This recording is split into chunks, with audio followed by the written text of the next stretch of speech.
मित्रों, आप सभी को नमस्कार। जय हिंद, जय भारत।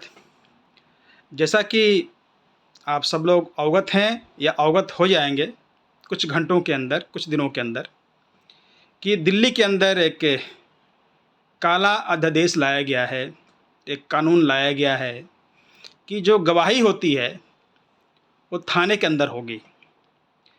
थाना शब्द सुनते ही आदमी के मन में, एक सभ्य समाज के मन में एक भय, एक क्रोध और शासन सत्ता का प्रतीक नजर आता है कि थाना है, यह वर्तमान शासन का, वर्तमान राजनीतिक पार्टी का जो सत्ता में है उसके पक्षकार, उसके फेवरेबल लोग वहाँ बैठे होंगे।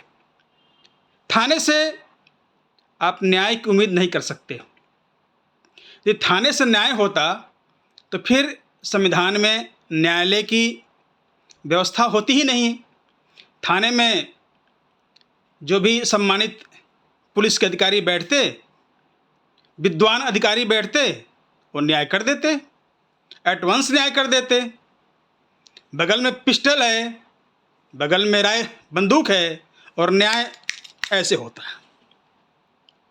वर्तमान सरकार की मनस्थिति को सोचना खैर दुखद भी है और घृणा भी आती है।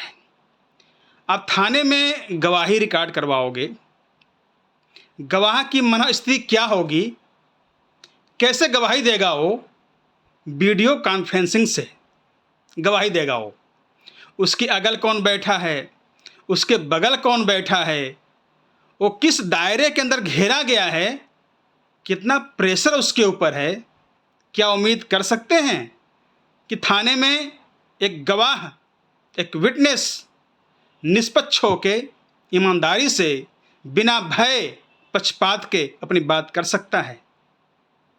एक पढ़ा लिखा आदमी भी, एक आईआईटी का पढ़ा लिखा आदमी, एक डॉक्टर, एक इंजीनियर, एक सभ्य आदमी भी थाने जाने से डरता है, क्योंकि थाना एक गंदी जगह है।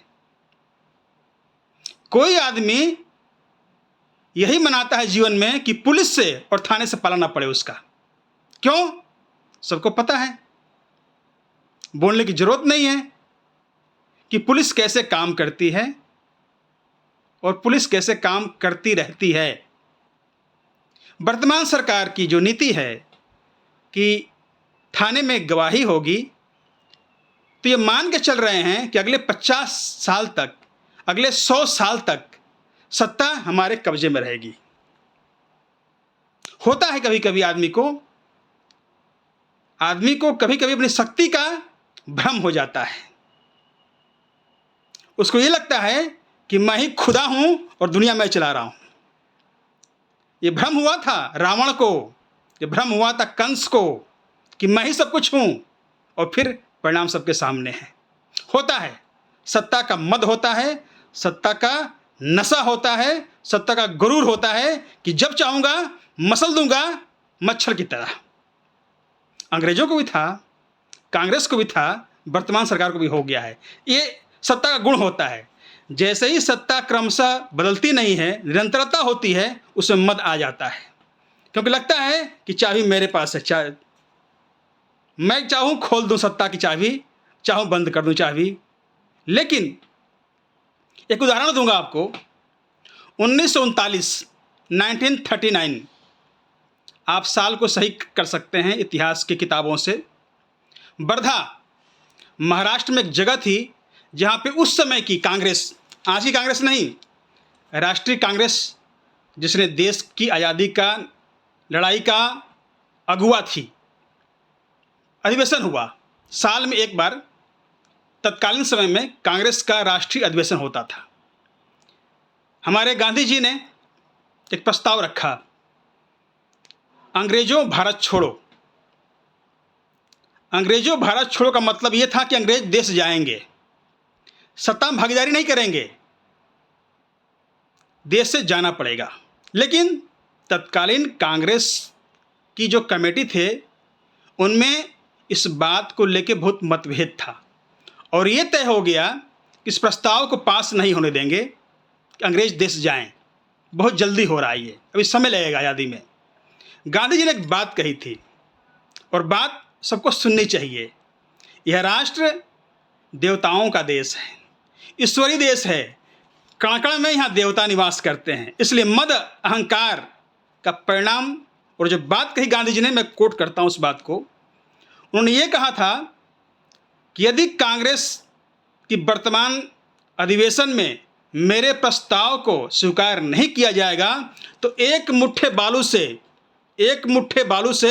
मैं कांग्रेस से बड़ा संगठन खड़ा कर दूंगा। फिर दोहराता हूं, यदि कांग्रेस की वर्तमान कार्यकारिणी मेरे इस प्रस्ताव को स्वीकार नहीं करती है तो एक मुट्ठे बालू से मैं कांग्रेस से बड़ा संगठन खड़ा कर दूंगा। वर्तमान दोनों गुजराती महानुभाव और जो सत्ता की हनक में पागल हो चुके हैं, उनको याद रखना चाहिए कि देश रामकृष्ण का है, देश हनुमान का है, देश सूफी संतों का है, देश फकीरों का है। तुम्हारी तानाशाही ले डूबेगी तुमको। इसको वापस लो, क्योंकि अहंकार सत्ता का विनाश करता है, आदमी को पागल कर देता है। बिना दारू पिए, बिना शराब पिए बदबू आती है उस आदमी से जो सत्ता के नशे में चूर रहता है। अहंकार ग्रस लेगा तुम्हारी सरकार को, तुम्हारी पीढ़ियों को। वापस कर लो। न्यायालय करेगा, वर्दी वाला नहीं करेगा न्यायालय। इस देश में साम्यवाद नहीं है कि कम्युनिस्ट पार्टी का ही नेता न्यायाधीश बनेगा, पुलिस बनेगा और आर्मी ऑफिसर बनेगा। सब करेगा। बदल जाओ, सुधर जाओ। ये सबके फायदे में है, ये हिंदुत्व के फायदे में है, राष्ट्र के फायदे में है। पुलिस को पुलिसिया काम करने दो। डंडा हाथ में लेके, पिस्टल हाथ में लेके और बंदूक हाथ में लेके पुलिस को पुलिस काम करने दो। क्योंकि जो तुम बीज बो रहे हो ना जहर के, ये तुम्हारे लिए भी घातक हैं। कल तुम भी दबाए जाओगे, तब कोई सुनवाई नहीं होगी। इतनी बात कहनी थी। बातें चुभें तो चुभें, क्योंकि बातें सत्य हैं। मैंने किसी की मर्यादा का, किसी का ऐसा नहीं बोला कि उसके सम्मान खिलाफ बोला हो। मेरे लिए सब आदरणीय हैं, सब प्रिय हैं, सब मेरे अपने हैं, सब भारतीय हैं, सब इस देश के निवासी हैं।